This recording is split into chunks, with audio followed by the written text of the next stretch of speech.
Bonsoir à toutes, bonsoir à tous. Bienvenue dans cette nouvelle édition du débrief. Ça fait 1 mois et demi que le président Trump est revenu à la Maison-Blanche et le monde est déjà bousculé et divisé. Divisé entre ceux qui savent déjà ce qui les attend et ceux qui attendent de savoir.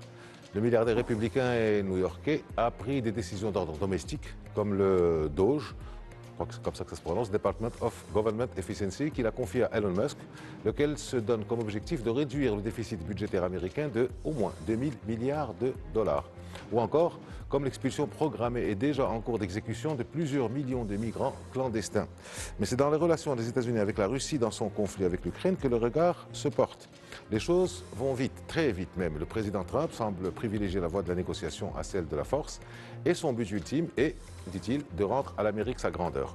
Et tout cela, ça passe par les affaires et par l'argent. Avec nous pour en parler, c'est Mohamed Hitami. Bonsoir, merci d'avoir accepté notre invitation. Bonsoir. Vous êtes PDG du groupe Le Matin. C'est Abdelhamid Belkhattab, professeur Abdelhamid Belkhattab.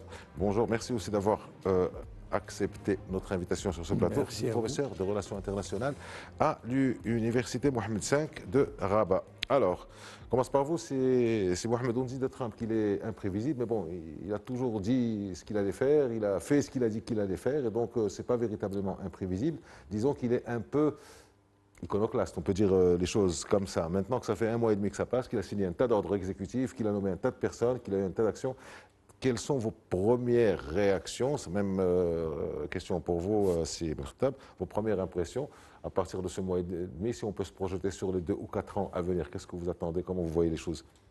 Moi, je dirais que M. Trump est imprévisible pour ceux qui n'ont pas déchiffré ses messages. Il a déjà dit ce qu'il allait faire et ce qu'il fait et ce qu'il ferait. Il faut se rappeler le slogan MAGA, Make America Great Again, c'est-à-dire rendons la grandeur à l'Amérique. Et tout ce qui va à l'encontre de cette grandeur sera combattu par M. Trump. Et aussi imprévisibles et étonnantes, ces décisions ont un rationnel. Elles ont une logique. Le but suprême, c'est de garantir la suprématie américaine pour l'éternité. Et ce qu'il va faire, c'est des décisions à moyen terme, à court terme et à long terme.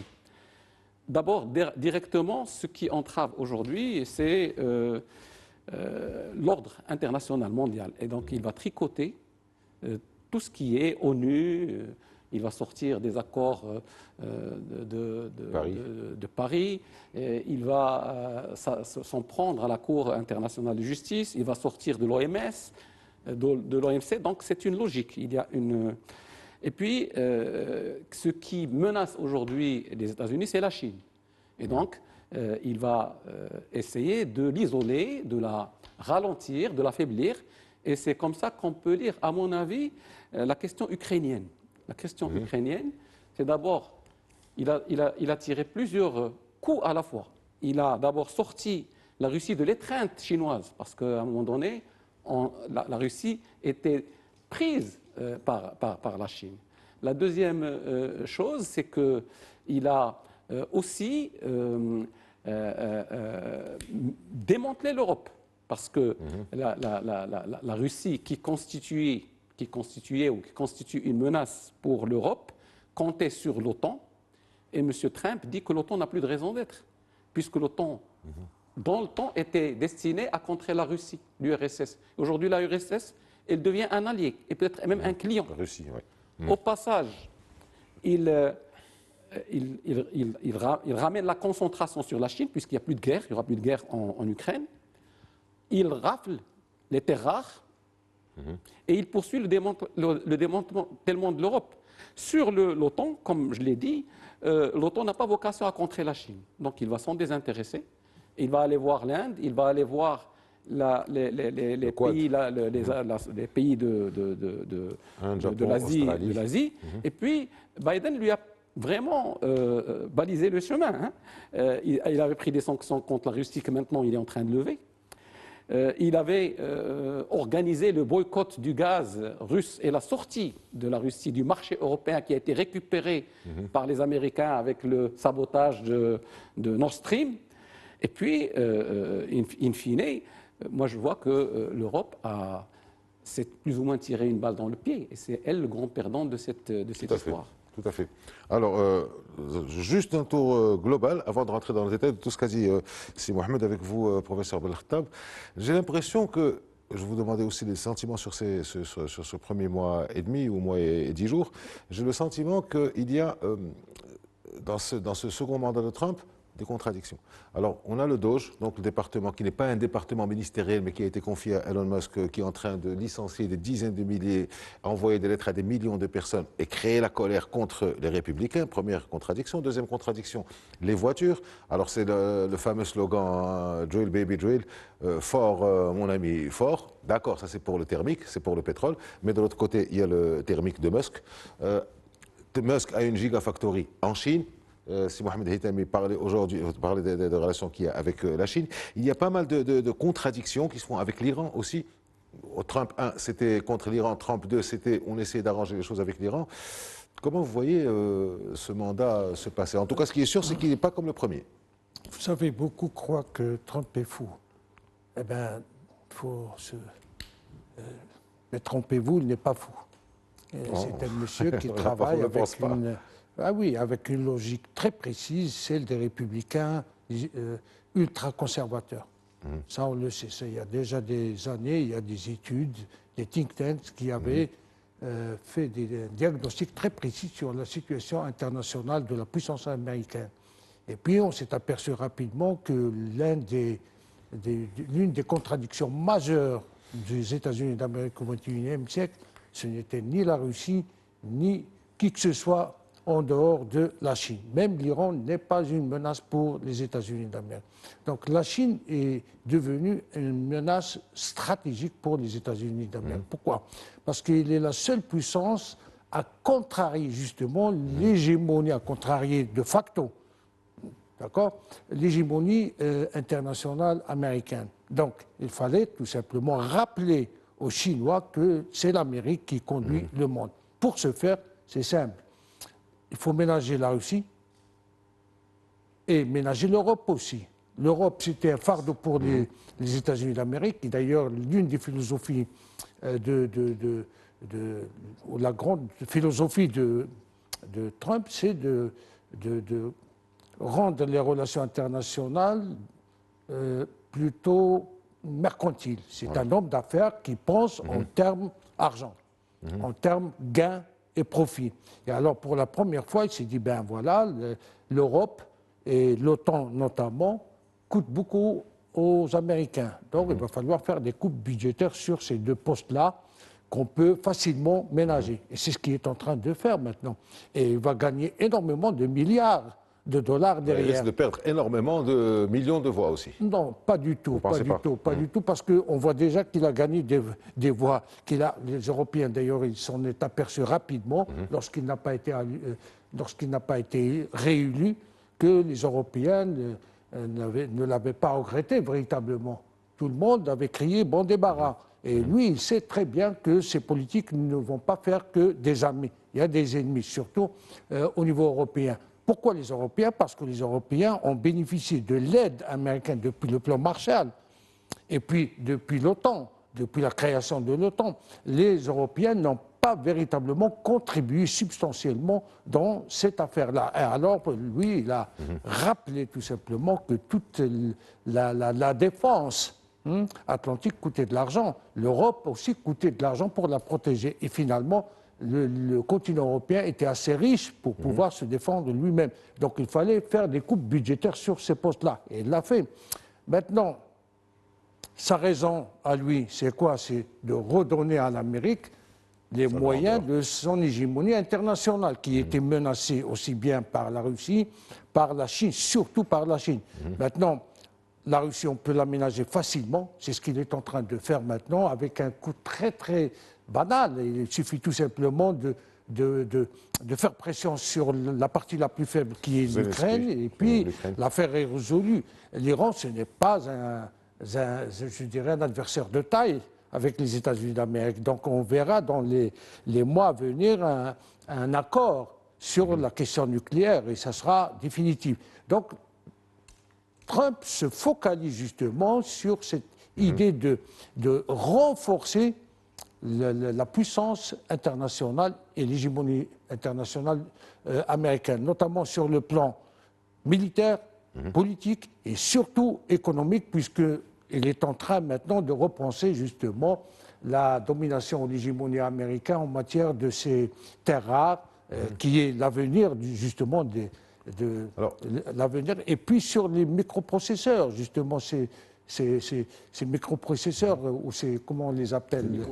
Semi-conducteurs, le voilà, TSMC, voilà. c'est la fameuse société Les TSMC. semi-conducteurs, la guerre est déjà là. Donc lui, il est en train de se repositionner, de repositionner les États-Unis d'Amérique dans cet échiquier international. Alors justement, il y a quelques jours, lors de la réunion de son premier cabinet, comme on l'appelle, c'est Mohamed Haythami, le président Trump a eu un mot assez particulier sur l'Europe, que je ne vais pas dire par respect aux auditeurs et aux auditrices, mais je vais le changer. L'Europe est née pour nous enquiquiner. Oui. Vous voyez ce que je veux dire? Ça veut dire que peut-être... Alors là, je ne suis pas tout à fait d'accord avec si Abdelhamid Ben Khattab. Je vous pose la question sur la Chine, parce que la Chine, il la ménage quand même. Il la ménage, plus loin, ménage en deux mots. Il n'a pas véritablement eu l'agressivité vis-à-vis de Pékin qu'on aurait pu attendre de lui.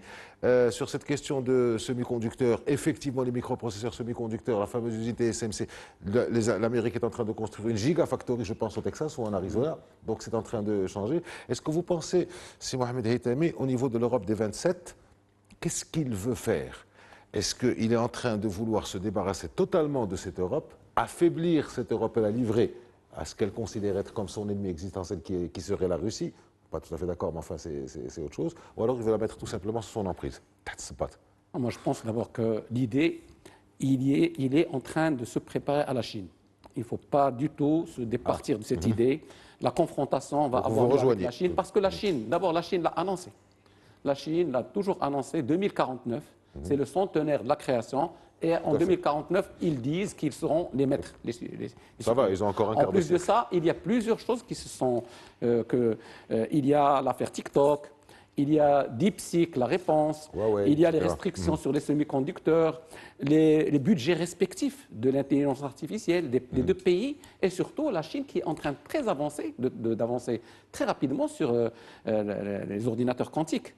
Et c'est des enjeux extrêmement importants. Donc pour moi, personnellement, il y aura une confrontation inéluctable, très probablement pas armée, mais sur la technologie, sur le domaine de la technologie. Maintenant, l'Europe, l'idée que je perçois, c'est qu'il veut démanteler l'Europe. Il veut la démanteler et il y a beaucoup de signaux qui ont été donnés. D'abord, rappelons-nous la dernière visite du vice-président en Allemagne. Ah, elle est terrible celle-là. Il a refusé de rencontrer Scholz, qui était le chancelier. Il a rencontré le chef de parti de droite.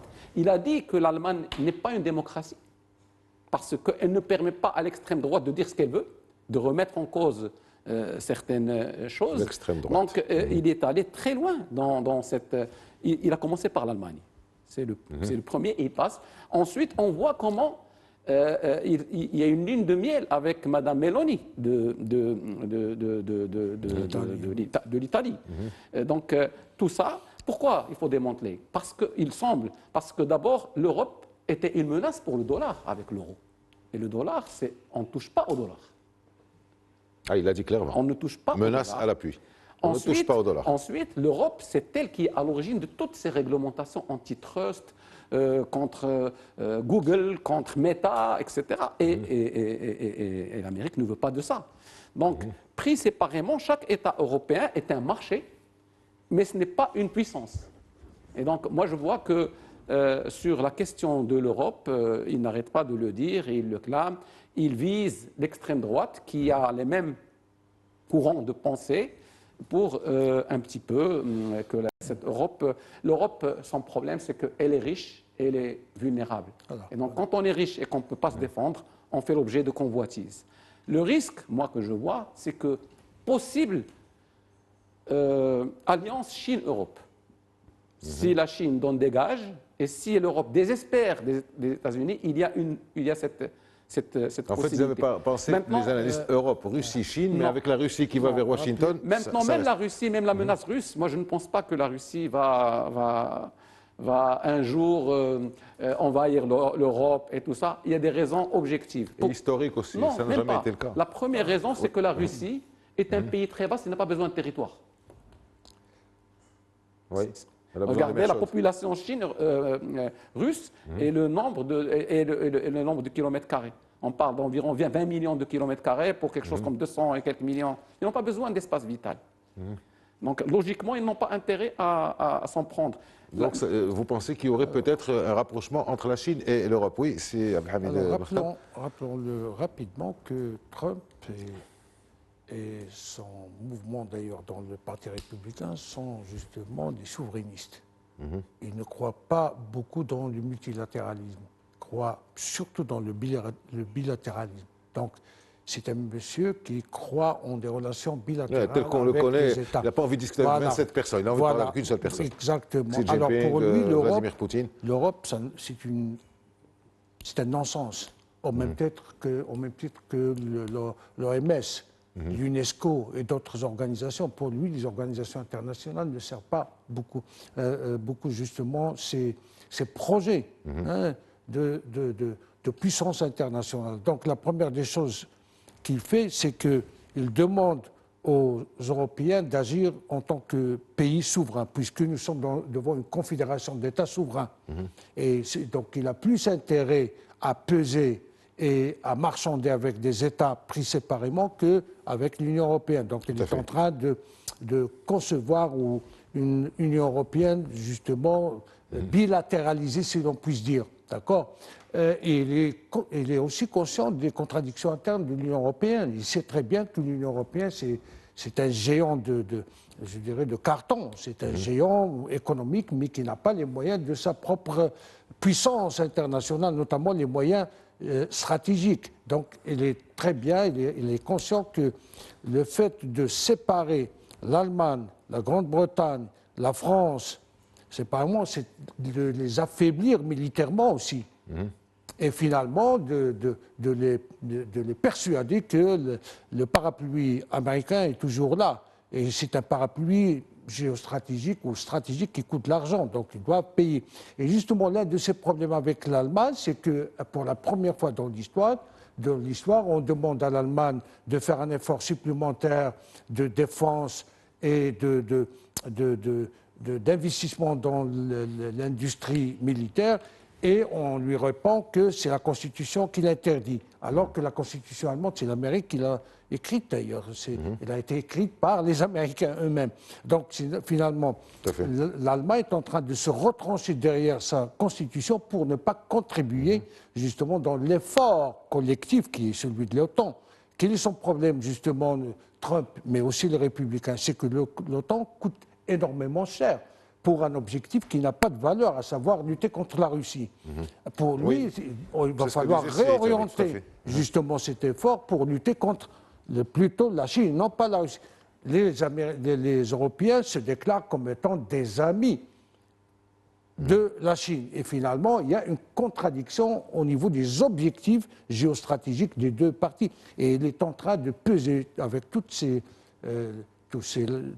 moyens, n'est-ce pas, sur l'Europe pour qu'elle puisse à un moment donné accepter que le danger, le véritable danger, c'est la Chine et non pas la Russie. Alors moi, juste une image qui vient de me venir à l'esprit comme ça, le président Macron.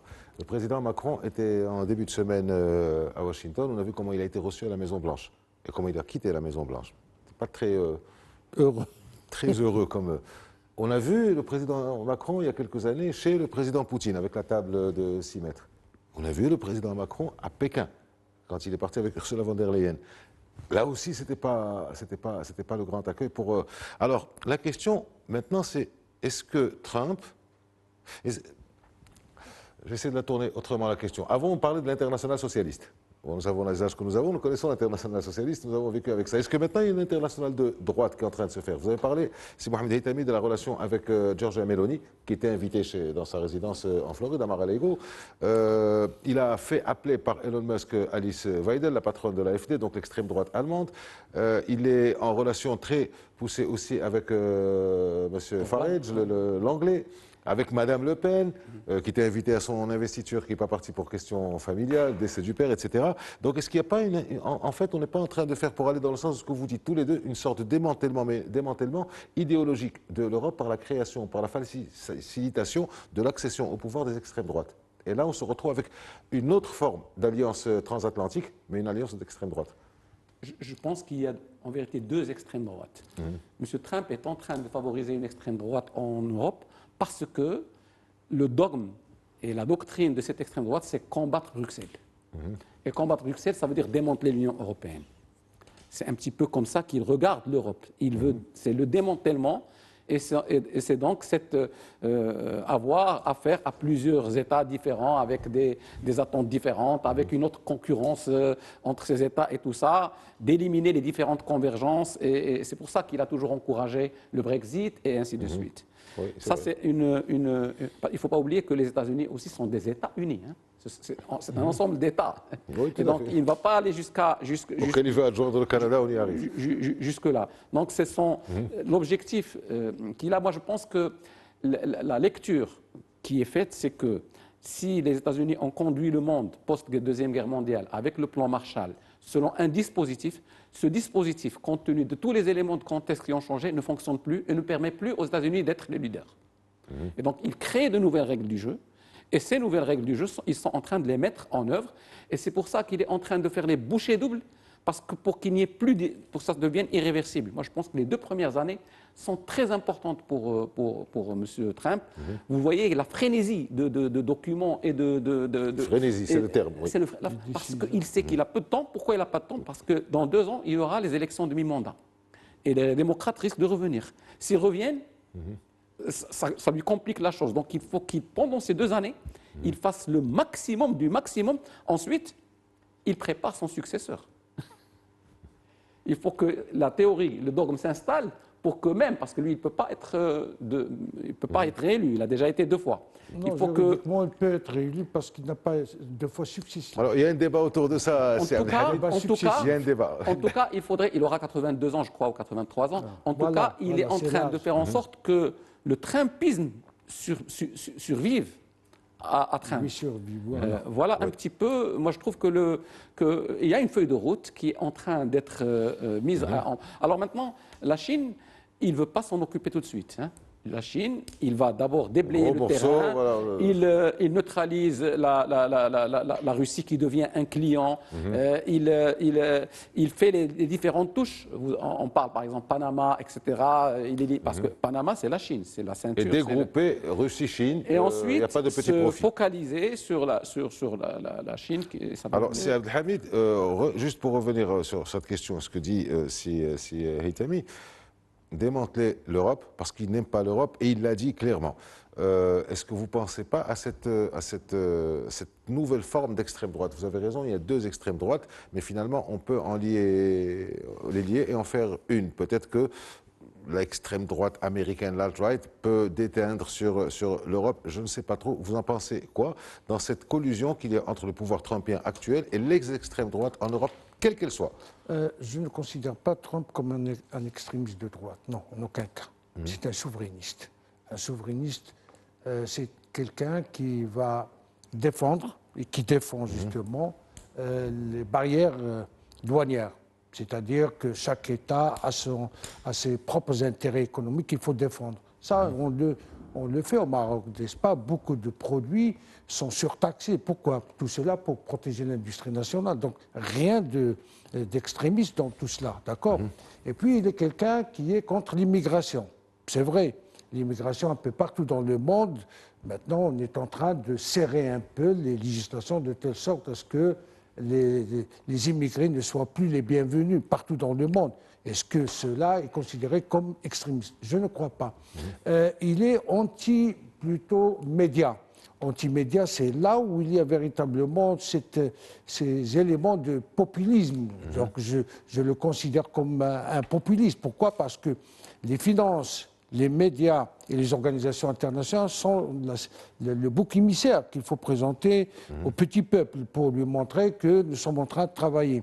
Finalement, mais Trump est là, non pas en tant que personne simple, en tant qu'une seule personne, mais en tant que courant, mais aussi en tant que doctrine, en doctrine de politique étrangère américaine, qui est très, très classique, très ancienne, n'est-ce pas? Et il est en train de réinventer cette doctrine de telle sorte à ce qu'il redonne à l'Amérique ses moyens de sa puissance internationale.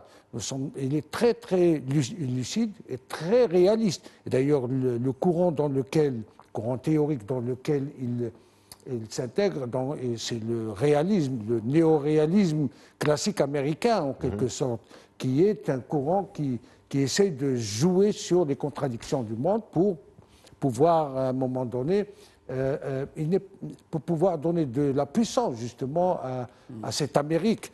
Et il n'est pas quelqu'un de moralisant aussi, il est contre la morale, c'est quelqu'un qui fait du business, c'est un businessman. Donc les relations internationales s'apparentent pour lui beaucoup avec le business, c'est-à-dire donnant, donnant. Vous gagnez et moi je gagne. Et puis le diagnostic qu'ils ont fait... Vous perdez, moi je gagne. Voilà. Ce qui est à moi négociable. 25% du budget des Nations Unies financé par les États-Unis d'Amérique. Les organisations internationales sont toutes, je dis bien toutes, sans exception, financées par les États-Unis d'Amérique. Mais le retrait américain ne va pas ouvrir la voie aux Chinois, par exemple, qui seront prêts à tout payer. Oui, les Chinois, non, ils n'ont rien payé jusqu'à maintenant. Ils sont déjà une puissance. Est-ce qu'ils contribuent dans les organisations internationales proportionnellement à leur puissance? Absolument pas. Il faut arrêter de leurrer. Trump avait dit ça lors de son premier mandat. Il faut arrêter de considérer la Chine comme un pays émergent, parce que ça lui donne des droits auxquels elle n'a pas droit, puisque ce n'est pas un pays émergent, c'est une puissance, c'est même une hyperpuissance. Alors, il a fait quoi? Ce courant demande quoi, justement? Demande justement de faire des économies que l'on peut faire. Ce sont des postes où l'on peut... C'est un calcul budgétaire. C'est un calcul, je dirais, financier. On va faire des économies sur ces postes pour pouvoir financer d'autres postes. Financer quoi? Et d'ailleurs, Trump n'est pas un homme qui préfère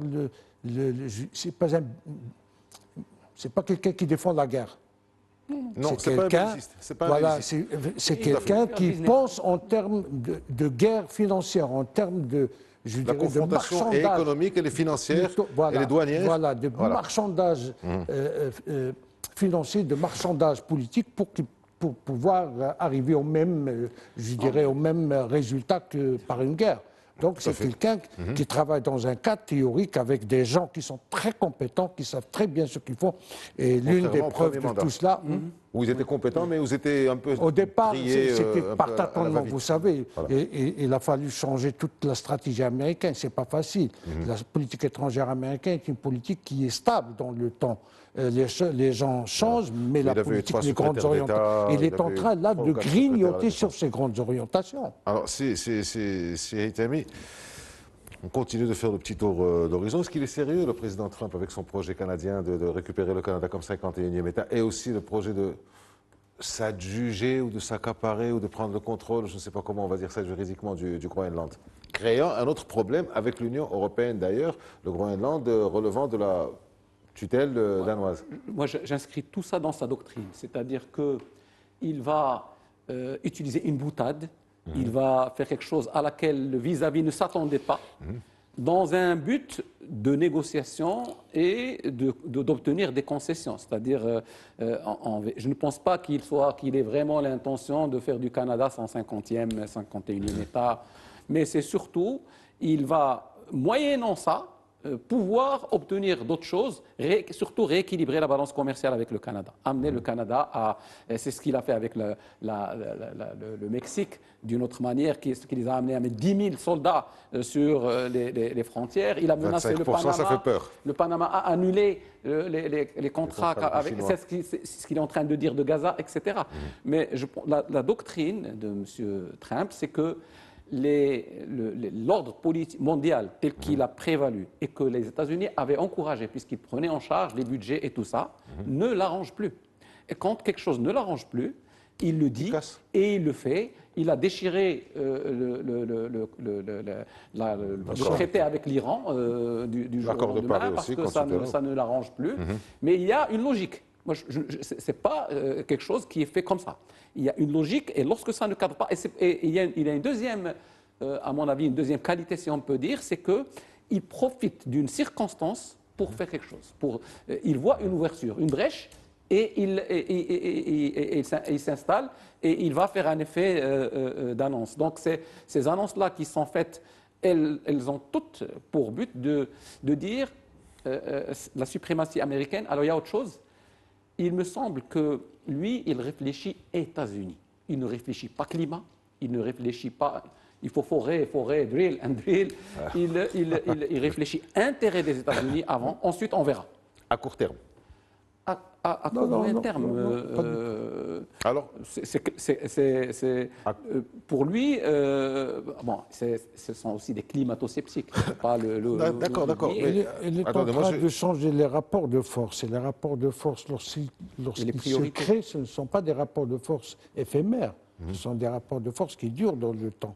C'est très important. Attendez, je vais juste affiner la question. Ce n'était pas celle que je voulais vous poser, mais quand vous dites non, c'est pas ça, c'est pas à court terme, je vais essayer d'affiner la question.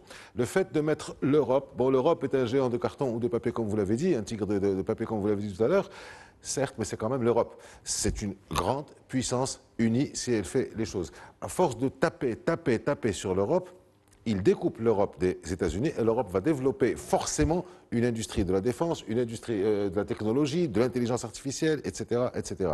Donc, court terme, c'est peut-être pas la meilleure des choses que de se découpler avec l'Europe. Deuxième chose, au niveau des Chinois, on parle des terres rares, Alors les terres rares en Ukraine, il faut prouver qu'elles existent dans la région, pas chez les Russes. Et puis en matière de terres rares, les États-Unis sont dépendants de la Chine.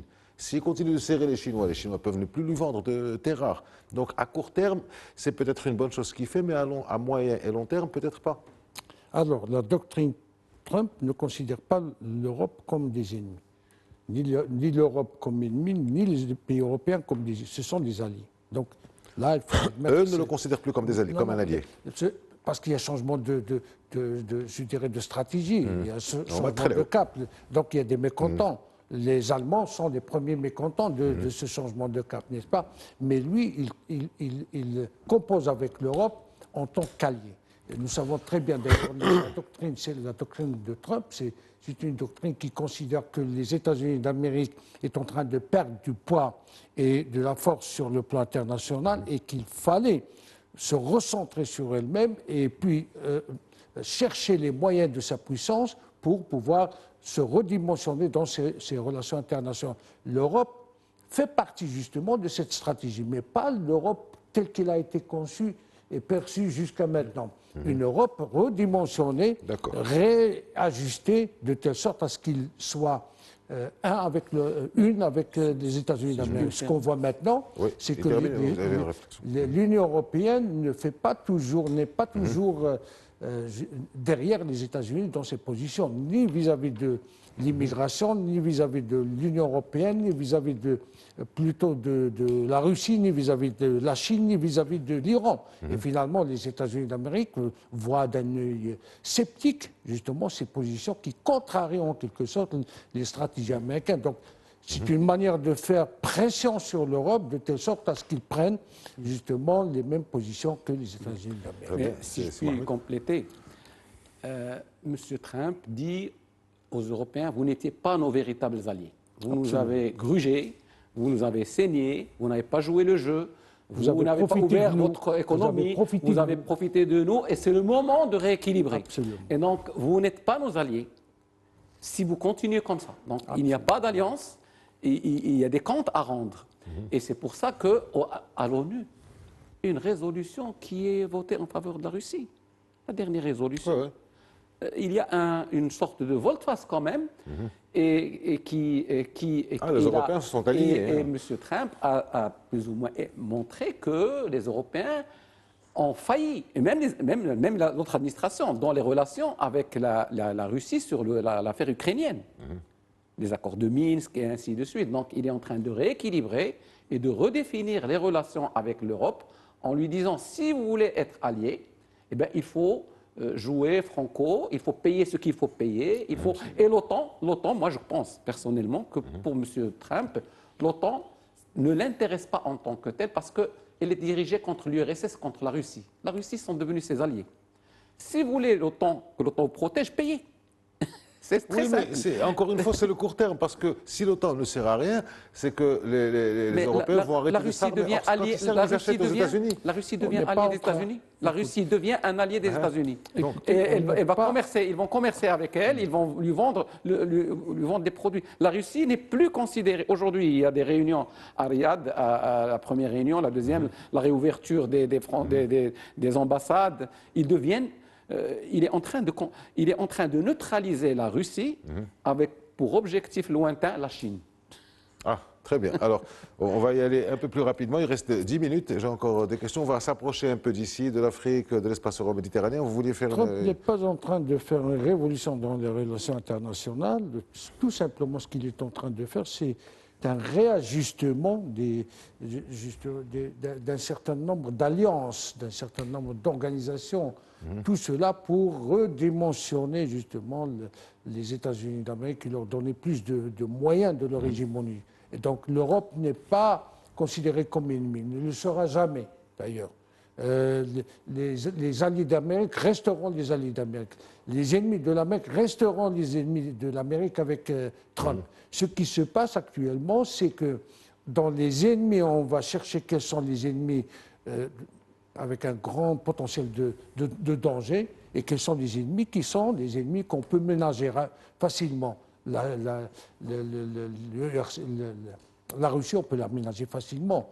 Il suffit de lui donner ce qu'il veut en Ukraine et l'affaire est résolue. Les Iraniens, ce ne sont pas, je dirais, un adversaire de taille. Donc finalement, le monde restera le même, mais avec un réajustement à la manière de Trump, bien entendu. Alors, on va continuer, on va se rapprocher un peu de chez nous, ici en Afrique.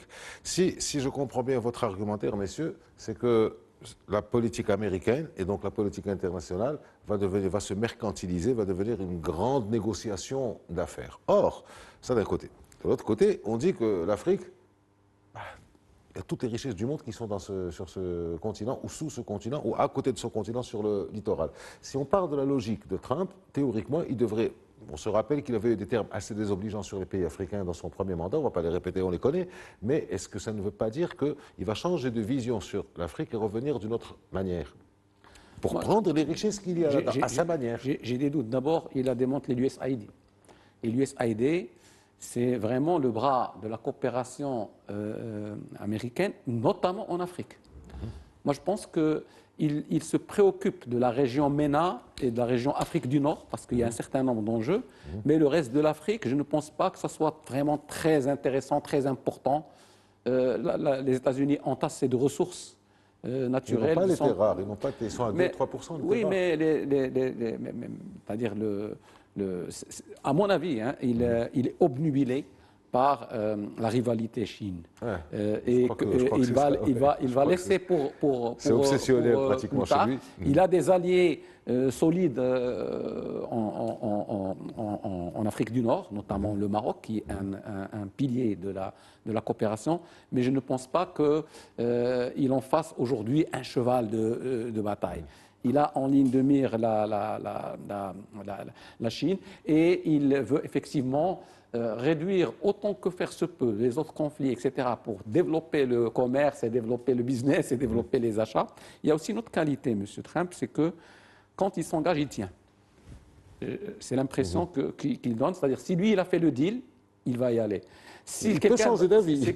Mais il le dit. Et bien, si quelqu'un d'autre a fait le deal avant lui, il peut le remettre en cause. En lui tombant dessus. C'est-à-dire qu'il peut changer le deal chemin courant, s'il est désavantageux. Mais il le dira.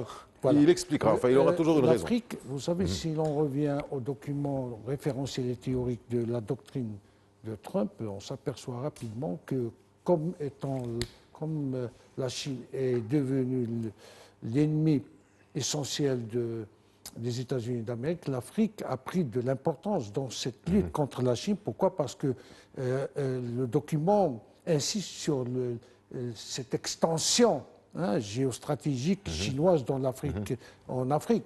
Et il va faire tout pour contrer justement cette extension et cette présence chinoise un peu dérangeante de plus en plus en Afrique. Et il est conscient du danger, justement. Et les théoriciens américains insistent sur le fait les Américains ne se sont d'ailleurs jamais intéressés à l'Afrique.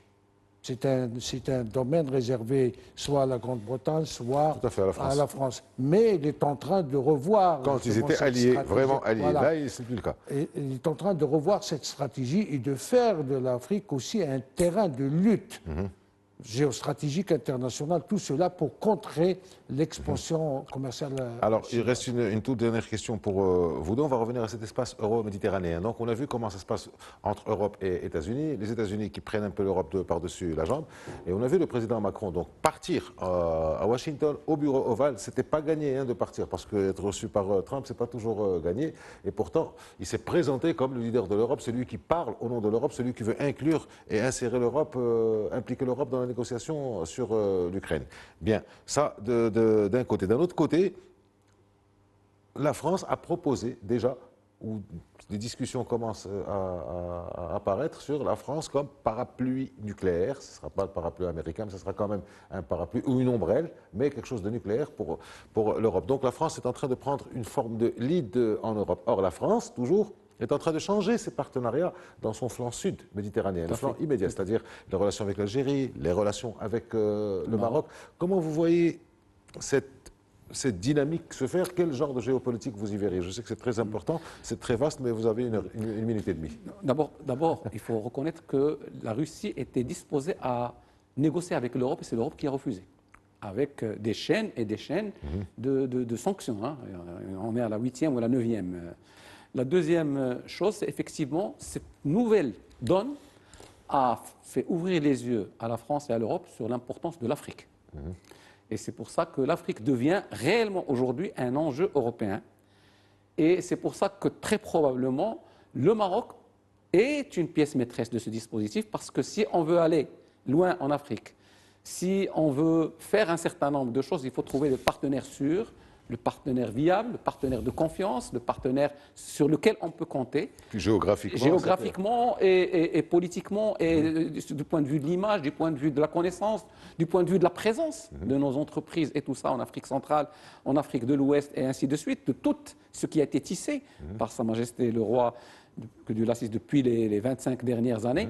C'est un atout, et je pense que la France et l'Europe ont bien compris, Espagne aussi, ont bien compris que peut-être leur avenir est plus au sud. Moi, je dirais que, je crois que c'est Anatole France qui avait dit que nous assistons à la naissance d'un nouveau monde, mais nous ne savons pas comment sera fait celui qui vient. Et nous sommes dans un changement de paradigme, dans une redistribution des cartes, et ce qui est sûr, c'est que plus rien ne sera comme avant. Alors, Abdelhamid Belkhtab, dernière question, toujours la même, mais d'une manière un peu plus précise. On voit donc ces relations avec la France, avec son flanc sud, qui sont en train de changer. Le ministre des Affaires étrangères français, M. Barrot, a demandé dans son bras de fer avec l'Algérie, avec Alger, avec le gouvernement algérien, a demandé l'assistance et l'appui de l'Europe, qui par ailleurs se placera ou devrait se placer sous un parapluie nucléaire français. Et en même temps, on voit les relations s'affermir et encore plus s'affirmer entre le Maroc et la France, avec les dernières visites à Lyon du président du Sénat, de la ministre de la Culture, etc. Est-ce que vous ne voyez pas quelque chose qui est en train de se dessiner dans le sillage de l'arrivée de Trump? C'est-à-dire il y a tout un rabattage des cartes. Oui, absolument. Il y a un changement de stratégie, il y a un changement d'alliance, il y a un changement aussi de paradigme, certes. Mais je crois, en ce qui concerne la France et l'Europe, il n'y a pas de changement de paradigme entre la France et les pays du Maghreb, on le sait. Il y a un jeu d'équilibre, un équilibre très difficile à maintenir dernièrement. Plus d'équilibre maintenant. Voilà, maintenant cet équilibre a été rompu par l'Algérie. Mais je ne crois pas que c'est durable dans le temps. Donc on assistera probablement dans les années à venir à une réconciliation avec l'Algérie. Donc les relations entre la France et le Maghreb sont des relations catholiques en quelque sorte. Donc il ne faut pas croire qu'à un moment donné, il y a une séparation entre l'Algérie et la France. Mais c'est un moment, Trump, et on peut considérer c'est un épisode, de rééquilibrage, de réajustement d'un certain nombre de relations, d'alliances internationales. Mais je crois aussi que la France n'a pas encore les moyens de sa politique étrangère en tant que puissance intermédiaire.